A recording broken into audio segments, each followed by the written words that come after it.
Hello दोस्तों, आज हम मेंटल हेल्थ नर्सिंग में पढ़ेंगे nursing management of patient with schizophrenia and other psychotic disorder. तो आज हम पढ़ेंगे साइजोफ्रीनिया। तो साइजोफ्रीनिया को कुछ लोग स्क्रीजोफ्रीनिया भी कहते हैं।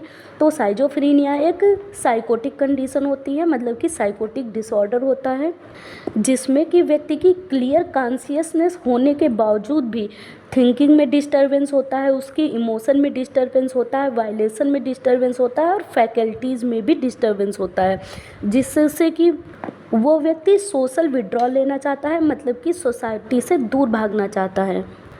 अब दूसरा हम देखते हैं पॉजिटिव सिम्टम ऑफ साइजोफ्रीनिया। साइजोफ्रीनिया के पॉजिटिव सिम्टम क्या होते हैं?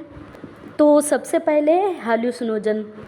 हैलुसिनोजन में कोई चीज़ न होने पर उसका आभास होना, जैसे कि कोई व्यक्ति घर में अकेला है और उसे कोई आवाज़ सुनाई पड़ रही है, लेकिन घर में वो अकेला है, उसे लग रहा है कि कोई उसे बुला रहा है, तो ये हैलुसिनोजन है, ऑडिटरी हैलुसिनोजन।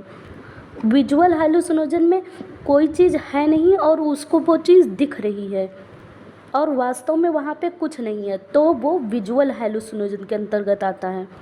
टेक्टाइल हैलुसिनोजन के अंतर्गत कोई वहाँ पे है नहीं, लेकिन उसको लग रहा है कि कोई हमको छू रहा है, लेकिन उसको कोई छू नहीं रहा है, इसके अंतर्गत टेक्टाइल हैलुसिनोजन के अंतर्गत ये आता है। अगला है ऑल्फैक्टरी हैलुसिनोजन। तो ऑल्फैक्टरी हैलुसिनोजन में उसको महक आएगी, लेकिन वहाँ पे कोई चीज़ है नहीं। अगला है गैस्ट्रेटरी हैलुसिनोजन।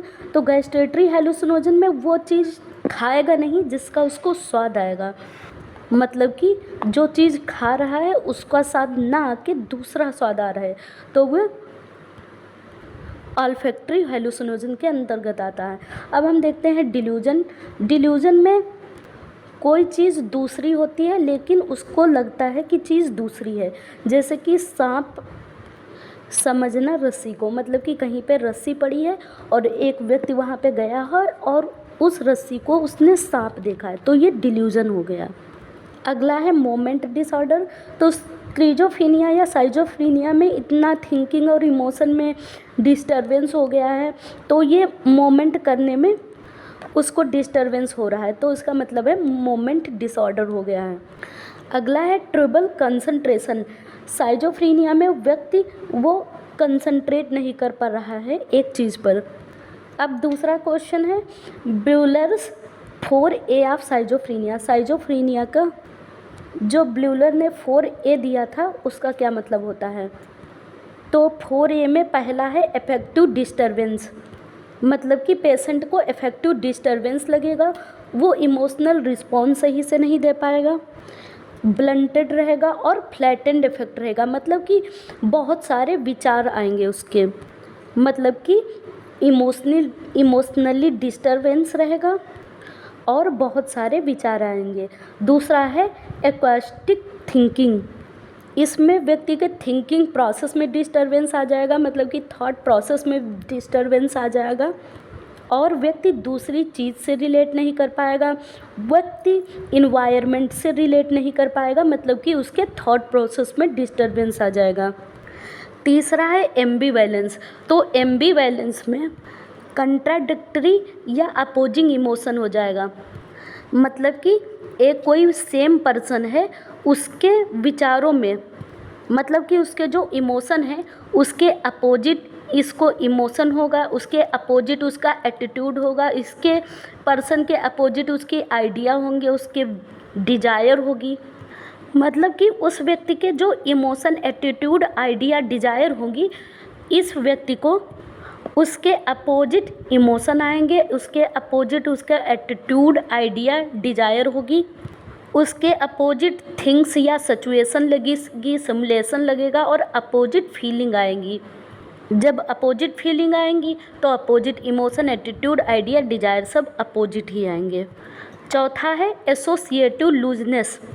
तो एसोसिएटिव लूजनेस में जो स्क्रीजोफ्रीनिया वाला पर्सन होगा वो लॉजिकली सोच नहीं पाएगा, मतलब कि लॉजिकल थिंकिंग में इनेबिलिटी आ जाएगी। अगला क्वेश्चन है क्लिनिकल फीचर ऑफ कैटाटोनिक साइजोफ्रीनिया का। तो क्लिनिकल फीचर कैटाटोनिक साइजोफ्रीनिया के हैं, पहला है कैटालेप्सी, दूसरा है वैक्सी फ्लेक्सिबिलिटी, तीसरा है स्टूपर और चौथा है म्यूटिज्म। तो सबसे पहले हम देखते हैं कैटालेप्सी। कैटालेप्सी में जो साइजोफ्रीनिया वाला व्यक्ति है वो अगेंस्ट ग्रेविटी काम करेगा, मतलब अपना पोस्चर ऐसा बनाएगा, अपना पोस्चर ऐसा करेगा, काम ऐसा करेगा जो कि अगेंस्ट ग्रेविटी होगा। दूसरा है वैक्सी फ्लेक्सिबिलिटी।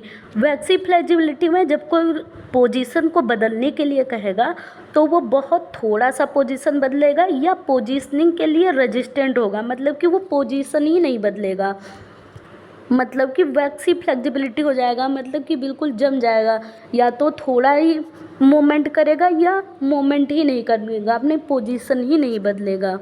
नंबर तीसरा है स्टूपर। स्टूपर में कोई साइकोमोटर एक्टिविटी नहीं करेगा, मतलब कि अगर बैठा है तो वो बैठा ही रहेगा, अगर खड़ा है तो खड़ा ही रहेगा। Not activity relating to the environment, मतलब कि इन्वायरमेंट से रिलेटेड कोई एक्टिविटी ही नहीं करेगा, कोई एक्टिविटी साइकोमोटर एक्टिविटी नहीं करेगा, अगर बैठा है तो बैठा ही रहेगा, अगर खड़ा है तो खड़ा ही रहेगा। अगला है म्यूटिज्म।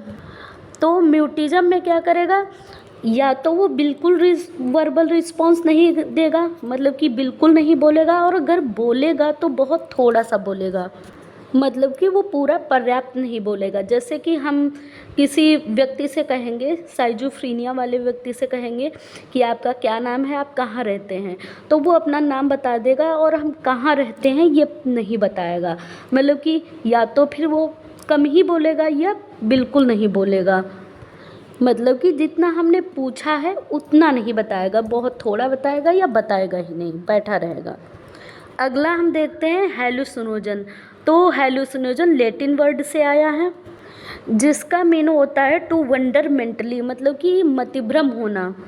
हेलुसिनोजन को हम इस तरीके से डिफाइन करेंगे कि एक परसेप्शन अपने माइंड में बना लेना जो कि किसी ऑब्जेक्ट के प्रति जो कि न ही एग्जिस्ट कर रहा है न ही कोई इवेंट हो रही है, मतलब कि कोई एक ऐसा ऑब्जेक्ट जो कि है ही नहीं उसके लिए अपने माइंड में परसेप्शन बना लेना, कोई एक ऐसा इवेंट जो हुआ ही नहीं है उसका अपने दिमाग में एक परसेप्शन बना लेना, ये हेलुसिनोजन होता है। मतलब कि कोई चीज़ है ही नहीं और हमारे दिमाग में वो चल रहा है कि ये चीज़ है, कोई चीज़ है ही नहीं और हमको वो चीज़ दिख रही है, तो ये सब हेलुसिनोजन के अंतर्गत आता है। हेलुसिनोजन जो होता है ये एक सेंसरी एक्सपीरियंस होता है जो कि बिना स्टिमुलस के होता है, मतलब कि वो वहाँ पे स्टिमुलस है ही नहीं और हमको वो पता चल रहा है कि वो चीज़ है। तो ये जो हेलुसिनोजन होता है ये सेंसरी एक्सपीरियंस होता है जिसमें स्टिमुलस की आवश्यकता नहीं होती है, न ही स्टिमुलस होता है। और ये जो हेलुसिनोजन होता है ये सेंसरी ऑर्गन के द्वारा प्रोड्यूस नहीं होता है। अब हम देखते हैं डिल्यूजन।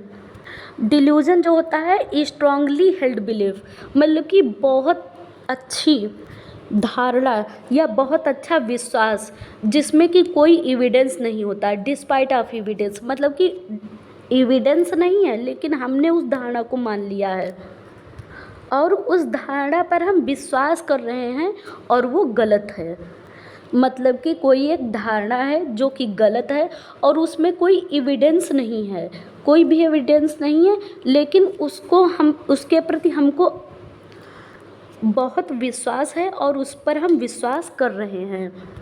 मतलब कि हम कहीं जा रहे हैं और वहाँ पे एक रस्सी पड़ी है, हमको लगा कि यह रस्सी का सांप है तो हमको वो सांप ही लग रहा है, जबकि वास्तव में वो रस्सी है, सांप नहीं है। तो डिल्यूजन जो होता है वो गलत विश्वास होता है जो कि वास्तव में नहीं होता है। अब हम देखते हैं टाइप ऑफ डिल्यूजन के बारे में, डिल्यूजन कितने टाइप का होता है। तो हम सबसे पहले देख रहे हैं प्रिस्क्रूटरी डिल्यूजन।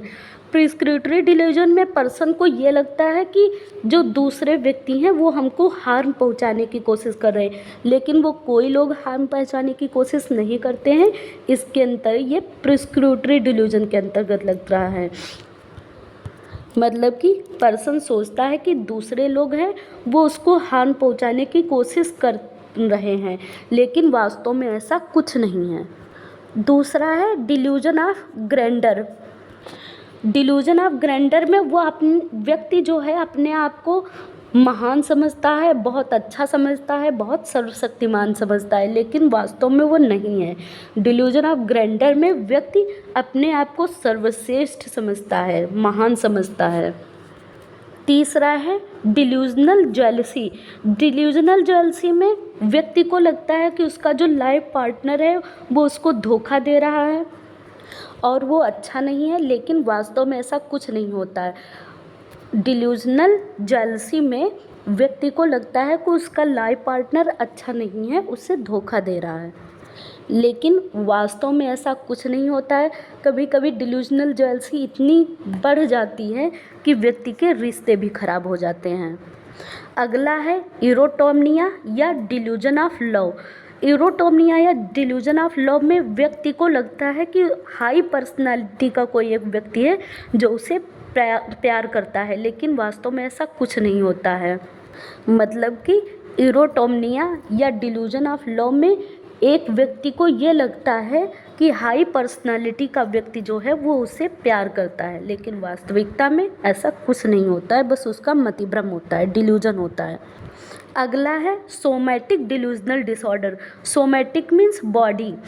उसे लगता है कि उससे कोई एक डिजीज़ हो गई है, लेकिन वास्तव में उसे कोई डिजीज़ नहीं होती है, उसे डिजीज़ का मतिभ्रम रहता है। जैसे कि किसी व्यक्ति को ऐसा लग रहा है कि उसकी बॉडी में पेन हो रहा है, लेकिन उसे कोई पेन नहीं हो रहा है, बस उसे लग रहा है कि उसकी बॉडी में पेन हो रहा है, तो ये सोमैटिक डिल्यूजनल डिसऑर्डर होता है।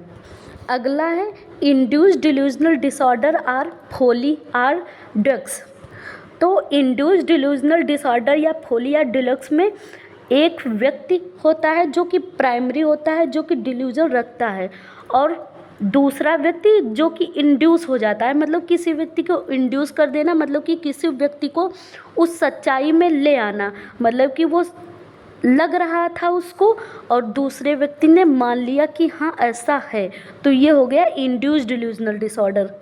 जैसे कि कोई व्यक्ति है और वो गया, वहाँ उसे लगा कि कोई व्यक्ति खड़ा है, लेकिन वहाँ पे कोई व्यक्ति खड़ा नहीं था, वहाँ पे एक स्टैचू था। उसने दूसरे व्यक्ति को बताया कि वहाँ पे कोई व्यक्ति खड़ा है और उसने मान भी लिया कि हाँ वहाँ पे कोई व्यक्ति खड़ा है, तो ये हो गया इंड्यूस्ड डिल्यूजनल डिसऑर्डर। एक व्यक्ति जो है उससे लगा और दूसरे व्यक्ति को उसने बताया और उसने मान भी लिया, तो ये आता है इंड्यूस्ड डिल्यूजनल डिसऑर्डर के अंतर्गत। अगला क्वेश्चन है टाइप ऑफ हेलुसिनोजन। हेलुसिनोजन के टाइप बताइए। तो हेलुसिनोजन में स्टिमुलस नहीं होता है, लेकिन हमको वो लगता है कि वो चीज़ है, लेकिन वहाँ पे वास्तव में कुछ नहीं होता है। डिल्यूजन में होता कुछ और है, मान कुछ और लेते हैं, लेकिन हेलुसिनोजन में होता कुछ नहीं है, बस हम मान लेते हैं। जैसे कि ऑडिटरी डिल्यूजन, अकेला कोई व्यक्ति है और उसे लग रहा है कि कोई आवाज़ सुनाई पड़ रही, कोई उसे बुला रहा है, लेकिन वास्तव में उसे न कोई बुला रहा है, न वहाँ पे कोई है, न कोई उसे आवाज़ दे रहा है। दूसरा है विजुअल हेलुसिनोजन।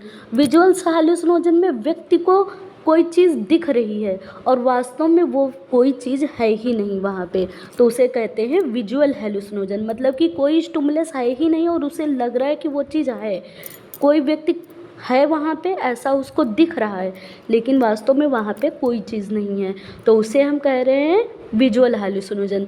तीसरा है टेक्टाइल हेलुसिनोजन। वो खा कुछ और रहा है, उसका स्वाद कुछ और आ रहा है। टेक्टाइल हेलुसिनोजन में कोई उसे छू नहीं रहा है, लेकिन उसे लग रहा है कि कोई उसे छू रहा है। टेक्टाइल हेलुसिनोजन में ये होता है कि उसे कोई छू नहीं रहा है, लेकिन उसे लग रहा है कि कोई हमें छू रहा है। अगला है ऑल्फैक्टरी। ऑल्फैक्टरी में स्मेल आ रही है, लेकिन वास्तव में वहाँ पे कोई स्मेल नहीं है, ये है ऑल्फैक्टरी हेलुसिनोजन। मतलब कि स्मेल की प्रेजेंसी हो रही है, लेकिन वास्तव में वहाँ पे कोई स्मेल नहीं है। अगला है गैस्ट्रेटरी। गैस्ट्रेटरी में वो व्यक्ति खा कुछ और रहा है, उसका स्वाद कुछ आ रहा है। टेक्टाइल में वो व्यक्ति को लग रहा है कि कोई छू रहा है, लेकिन वास्तव में उसे कोई नहीं छू रहा है। गैस्ट्रेटरी में व्यक्ति को लग रहा है कि हम खा रहे हैं, लेकिन वास्तव में कोई चीज़ दूसरी खा रहा है वो। एग्जाम्पल के लिए जैसे कि उसको लग रहा है कि दूसरे ने किसी ने उसकी थाली में जहर दे दिया है, तो उसे उसका थाली का स्वाद, जो खाना खा रहा है उसका स्वाद कड़वा लग रहा है, उसे टेस्ट अच्छा नहीं लग रहा है, लेकिन वास्तव में ऐसा कुछ नहीं है, बस उसका एक हेलुसिनेशन है। अगला है फ्लाइट ऑफ आइडिया। तो फ्लाइट ऑफ आइडिया में बहुत सारे विचार आना, जल्दी जल्दी से बहुत सारे विचार आना, ये होता है फ्लाइट ऑफ आइडिया। तो फ्लाइट ऑफ आइडिया में पर्सन जो होता है बहुत जल्दी जल्दी से अपने टॉपिक को कन्वर्ट करता है, मतलब कि कोई टॉपिक पे कोई बात चल रही है, वो जल्दी से दूसरी टॉपिक पे आ जाएगा, फिर दूसरे टॉपिक पे आ जाएगा, मतलब कि एक टॉपिक पे बात ना करके वो दूसरे टॉपिक पे बात करता रहेगा, और वो इतनी जल्दी टॉपिक चेंज करेगा, इतनी जल्दी अपनी स्पीच को चेंज करेगा कि उसको फॉलो करना इम्पॉसिबल हो जाएगा। तो ये जो फ्लाइट ऑफ आइडिया होते हैं, ये मेनिया वाले पर्सन में भी देखा जा सकता है, साइकोसिस वाले पर्सन में देखा जा सकता है, और न्यूरो डेवलपमेंटल कंडीशन वाले भी पर्सन में देखा जा सकता है। Thank you. अगर हमारी वीडियो अच्छी लगती हो तो हमारे चैनल को सब्सक्राइब कीजिए और वीडियो को लाइक कीजिए। Thank you.